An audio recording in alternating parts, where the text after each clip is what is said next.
గంజాయి స్మగ్లర్లు రెచ్చిపోతున్నారు. పోలీసులకు తెలియకుండా అక్రమ రవాణా చేసేందుకు రకరకాల మార్గాలు అన్వేషిస్తున్నారు.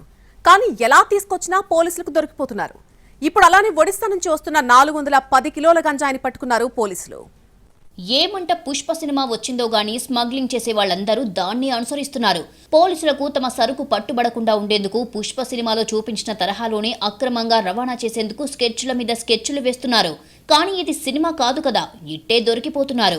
ఇక్కడ చూడండి, ఈ పోలీస్ ఓ వ్యాన్లో నుంచి పనసకాయలు జాగ్రత్తగా కిందికి దించుతున్నాడు. ఇందులో ఏముందనుకుంటున్నారా? అక్కడే ఉంది మరి ట్విస్ట్.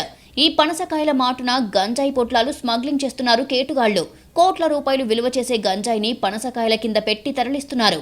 ఒడిషా నుంచి విశాఖ, విజయవాడ మీదుగా హైదరాబాద్ కు గంజాయి అక్రమ రవాణాపై పోలీసులకు పక్కా సమాచారం రావడంతో దాడి చేసి పట్టుకున్నారు. నిందితులు గణేష్ రామస్వామితో పాటు డ్రైవర్ విజయశంకర్ కులకర్ణిని అరెస్టు చేశారు. మహారాష్ట్రకు చెందిన గణేష్ రామస్వామి ఓ ప్రైవేటు డ్రైవర్. అయితే వృత్తిలో వచ్చే డబ్బులు సరిపోకపోవడంతో గంజాయి విక్రయించాలని భావించాడు. అతనికి రత్నాబాయి పరిచయమయ్యింది. ఆమె సలహాతో గంజాయి వ్యాపారం స్టార్ట్ చేశాడు. ఇందుకోసం డ్రైవర్ శంకర కులకర్ణితో పాటు వ్యాన్ను సమకూర్చుకుని రంగంలోకి దిగాడు.